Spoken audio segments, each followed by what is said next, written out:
حضرت عمر فاروق کے نا پوتے ہیں جناب سالم بن عبداللہ بن عمر.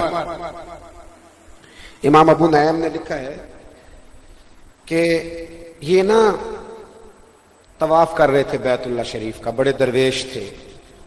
بزرگوں نے جہاں صوفیاء کے نام لکھے ہیں وہاں ان کا بھی نام لکھا ہے. طواف کر رہے تھے بیت اللہ شریف کا. اب وہاں بھی آپ کو پتہ ہے جب جاتے ہیں نا یہاں سے رشتہ دار تو جو بیچارہ وہاں گیا ہوتا ہے اس کی مصیبت کھڑی ہو جاتی ہے. اگر وہ ملنے نہ آیا تو شاید رشتہ داری خراب ہو جائے. وہ اتنا امیر ہوتا تو بیچارہ سعودی عرب ہی جاتا، ادھر ہی کچھ کر لینا تھا اس نے. لوگ معافیاں مانگتے پھرتے ہیں، پیر صاحب میں آ نہیں سکتا، مجبور ہوں، ناراض تو نہیں ہو جائیں گے. بھائی پیر صاحب یہاں پیری مریدی کرنے ہیں کہ اللہ رسول کو راضی کرنے آئے ہیں؟ تو اپنا کام کر جس کام تو آیا ہوا ہے. وہاں جا کے بھی یہ فلسفہ رہے گا، اب نمبر لکھ لکھ کے لے جائیں گے، کیا معنی ہے اس بات؟ تو حضرت سالم بن عبداللہ بن عمر رضی اللہ تعالیٰ عنہ طواف بیت اللہ شریف کا طواف کر رہے تھے تو خلیفہ آ گیا وقت کا. امام ابو نعیم نے اس کو لکھا ہے. بالکل آپ نے جب مکمل کیے نا 7 پھیرے بیت اللہ کے تو آپ کھڑے تھے دروازے کے سامنے، بیت اللہ شریف کے دروازے کے بالکل سامنے کھڑے تھے.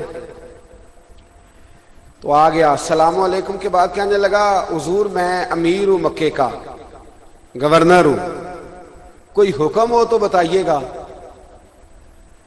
توجہ ہے میری بات پر؟ یہی کہتے ہیں نا کہ سیاستدان رئیس وڈیرے، کوئی حکم ہو تو بتائیے گا. تو حضرت سالم بن، اس کا بھی پہلی دفعہ کسی درویش سے پالا پڑا تھا. آپ فرمانے لگے یار کس نے تجھے امیر بنا دیا مکے کا؟ تو بڑا ہی بیوقوف آدمی ہے، بڑا بیوقوف ہے، کس نے تجھے گورنر لگا دیا؟ وہ کانپنے لگا. حضور کیا ہوا؟ فرمانے لگے تو بڑا بیوقوف ہے، کیا بات کر رہا ہے؟ یعنی اللہ کے گھر میں آ کے اور بیت اللہ کے سامنے کھڑے ہو کے بھی میں دنیا داروں سے مانگوں، یہاں آ کے بھی دنیا داروں سے مانگوں؟ شعر سننا، کسی شاعر نے شعر لکھا ہے، اس نے کمال کر دیا. کہنے لگا یہ آرزو کرم اور میں آپ سے کروں، یہ آرزو کرم اور میں آپ سے کروں، یہ بھیک اس کو دیجئے جس کا خدا نہ ہو، یہ بھیک اس کو دیجئے جس کا خدا نہ ہو. میں یہ کیا بات، یہاں آ کے بیت اللہ کے سامنے کھڑے ہو کے بھی میرا ابھی ذہن بنے گا کہ مجھے دے جائے 2-4 ہزار، چل دوڑ جا. وہ کہتا ہے مجھے پیروں تک پسینہ آ گیا. میں نے کہا نہیں بھائی بندے ہیں دنیا میں، بھگا دیا، نکل گیا. اب وہ نا جب حضرت طواف کر رہے تھے تو وہ باہر جا کے، اور یہ یاد رکھ لیں دنیا کو آپ جتنا بھگائیں گے اتنی آپ کے پیچھے آئے گی، یہ اصول ہے. اور جتنا آپ اس کے پیچھے بھاگیں گے یہ آگے دوڑے گی. آپ نے اس کو کہا دوڑ جا، وہ نکل گیا. اب باہر جا کے نا مسجد الحرام سے باہر، جس طرح آج کل لوگ باب عبدالعزیز سے یا باب فہد سے باہر نکل کے کھڑے ہوتے ہیں، وہاں جا کے کھڑا ہو گیا. اور کھڑا ہو کے نا وہاں انتظار کرنے لگا. حضرت سالم بن عبداللہ فارغ ہو کے باہر آئے تو کہنے لگا حضور ایک گزارش کر لوں؟ فرمایا کرو. کہنے لگا جی وہاں تو بیت اللہ سامنے تھا، اب تو سامنے نہیں نا، چلیں ابھی کوئی حکم کر دے. تو آپ فرمانے لگے چل پھر بتا، تجھ سے دین مانگوں کہ دنیا مانگوں؟ کر بات، کیا مانگوں؟ کہنے لگا جی دین تو آپ کے پاس ہے، میں تو دنیا دار ہوں. تو حضرت مسکرائے، فرمانے لگے جا دوڑ جا پھر اپنا کام کر. دنیا تو میں نے اس سے کبھی نہیں مانگی جس نے دنیا بنائی ہے، میں نے تو اس سے کبھی نہیں مانگی کہ یا اللہ دنیا دے، میں تو اس سے بھی دین ہی مانگتا رہتا ہوں، اس کا فضل ہی مانگتا رہتا ہوں، اور تو مجھے خودداری پیدا کر. نوجوانوں کو بڑی ضرورت ہے عزت نفس کی، بڑی ضرورت. رکشہ چلا کے پڑھائی کر لو، قرضہ اٹھا کے نہ کرنا. رکشہ چلانے میں عزت ہے، قرضہ اٹھانے میں رسوائی ہے. ہاں کوئی پیشہ دنیا میں برا نہیں، ایک ہی برا ہے، وہ ہے ہاتھ پھیلا کے مانگنا. اس سے بچ جاؤ. یہ قرضے، یعنی اماں کو کہہ رہے ہو کہ اماں کسی سے پیسے پکڑ دے، میں نے داخلہ جمع کرانا ہے، اتنا تیرا قد ہے، جا کے 3 مہینے کی چھٹیاں مزدوری کر، کام کر، ڈیوٹی کر، اور پھر اس سے پڑھائی کر.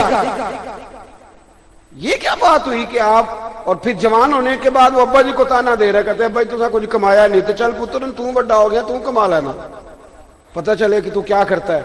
یہ کمزوری ہے مزاجوں کی کہ ہم لوگوں کی جیبوں پہ نظریں رکھتے ہیں. ہماری طبیعت نہیں. حاتم طائی سے کسی نے پوچھ لیا تھا، حاتم طائی سے، کہ آپ نے اپنے سے بھی زیادہ سخی کبھی دیکھا ہے؟ کہنے لگا بالکل دیکھا ہے. کہ وہ کون؟ کہنے لگا میرے شہر کا ایک لکڑ آ رہا، لکڑیاں کاٹ کے بیچتا ہے. مجھ سے زیادہ سخی ہے. کہا کس طرح؟ کہنے لگے ایک دفعہ میں نے سارے شہر کی دعوت پکائی, سارا شہر آیا, تو میں نے سوچا ذرا پتہ کروں کو رہ تو نہیں گیا. میں چہرے پہ نقاب ڈال کے گیا, جا کے میں نے دیکھا کہ ساری دنیا آ گئی, وہ لکڑ آ رہا, لکڑیاں کاٹ رہا ہے.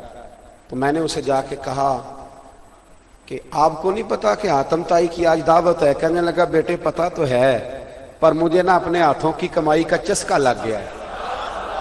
ایک کسی کے دسترخوان پہ نا مجھے مزہ کوئی نہیں آتا, ہاتھوں کی کمائی کا چسکا. میں نے اپنے ابا جی سے ایک دن پوچھا بھائی تو انہوں پسند کی ہے؟ کہنے پتر جدو بھوک لگی ہوئے سارا کچھ ہی پسند ہے, تو نہ لگی ہوئے تو پھر ولیمے پہ جائیں نا, پھر بندہ نخرے کرتا رہتا ہے, یہ کیا بنا لیا, یہ کیا. بھوک لگی ہو, یہ تجربہ کریں آپ, بھوک لگی ہو تو اچار کے ساتھ جو کھانا مزہ دیتا ہے نا دوپہر کا, کیا بات ہے اس کی. وہ تو دہی کے ساتھ بھی انسان پورا سیر ہو جاتا ہے اور کہتا ہے بڑا مزہ آیا جی آج. اصل بات یہ تھی کہ بھوک لگی تھی اور محنت کی کمائی. اور ایک اور بات بھی, یہ جو آدمی 5 لاکھ روپے کماتا ہے نا مہینے کے, اس کو تو توفیق ہی نہیں ہوتی پیسے دیکھنے کی, وہ تو سیدھے بینک میں جاتے ہیں. وہ تو دیکھ ہی نہیں سکتا کہ میری دولت کدھر ہے, اور بینک سے آگے نکل جاتی ہے. پیسے کماتے ہوئے دیکھنا ہے تو مزدور کو دیکھو, جب اسے شام کو دیہاڑی ملتی ہے نا تو وہ پہلے ہاتھ صاف کرتا ہے, پھر 3 دفعہ بسم اللہ پڑھتا ہے, 3 دفعہ, پھر وہ پکڑتا ہے. اور جو 4,000 روپے کی روٹی ریسٹورنٹ میں کھاتے ہیں وہ صحیح شکر نہیں ادا کرتے. شکر تو وہ ادا کرتا ہے جو صبح پونے میں 2 روٹیاں باندھ کے لاتا ہے, اور دوپہر کے وقت تک نا وہ 4 پونا روٹیاں ایک برابر ہی ہو جاتا ہے سارا کچھ.